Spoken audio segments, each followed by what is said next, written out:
today is the last day to register for the SAT for December. So I'm going to do it right now. Continue. Okay. All right, let's just move on. Boring. Dude, the teachers there are going to be like weirded out that there's this like old ass dude. I am done. So, yeah, and guys, you can see you can see my old scores. I mean, look at me. My old literature score from 2014 when I was back when I was still teaching, back in the day. Then I had this when I was actually a student, right? 770, 780, 800. Then 740 when I was a sophomore, right? I was a sophomore that year. Where's my original subject? Where's my SAT scores? Where's my regular SAT scores? Huh. Older score reports. How to request them. Oh, because it's the older SAT, they no longer even show them to me whatsoever? Come on. Oh, come on. Messed up. Guys, well, just trust me. I used to get, I got 800 on my reading, 800 on my math, and 700 on my writing. God. Because I wasn't a good writer, despite what it sounds like with my current job and stuff.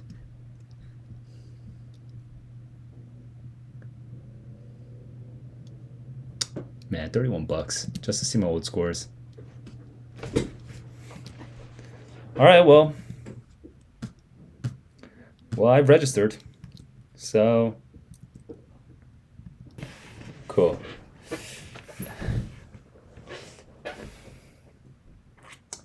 Well, now that I've finished my SAT registration, it's official. I'm taking the SAT in December.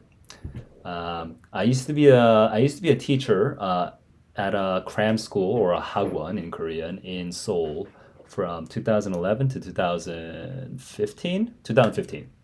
So I was there for almost 5 years, and I took like a 5 year detour from 2016 through 2020, where I worked as a product manager in various software tech companies in Korea. That was fun, but during that time, I didn't really sense my calling. So I came back into education this year, and I've already taught the writing this summer, so I'm kind of familiar with the new writing, but I'm actually totally new to the not totally because I've seen a couple tests, but I'm sort of fuzzy. I'm fuzzy about the SAT reading. I'm fuzzy about the SAT reading, and so what I'm gonna do in the next 2 weeks or next 4 weeks or so, I'm going to be publishing SAT reading tests, my live stream of it on YouTube, and you'll be able to sort of join me on the road to an 800 in the reading and writing, the evidence-based reading and writing sections. The way I do it is a little different from the way you might have seen online, because what you will see is how someone who should be getting an 800 on the December test, maybe I'll not get it, maybe I'll get 780, 790, but I should be getting an 800 on the December test.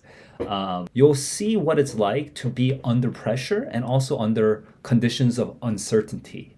And what is like the way that I sort of navigate myself out of my uncertainty? How do I gain more certainty about my answers?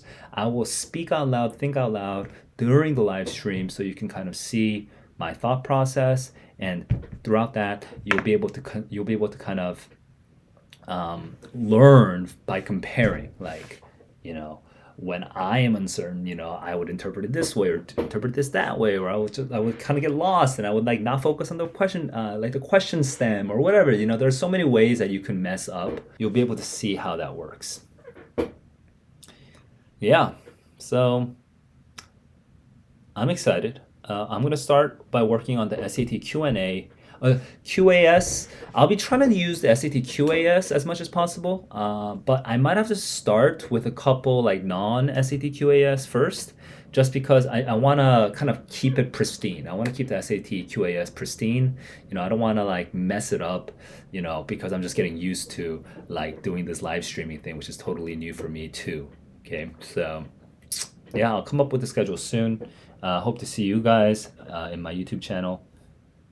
And let me know what you guys think. Because this is a very experimental thing that I'm doing. I'm actually very flexible right now, just trying to see what works. So as you watch my YouTube videos, let me know if you have better ideas about how, like, about, or not better ideas per se, but if there are certain needs that are not being met, or if there are certain things that are particularly effective for you, because then I can kind of focus more on those things that are good for you guys. All right, I'm excited. Let's take the SAT.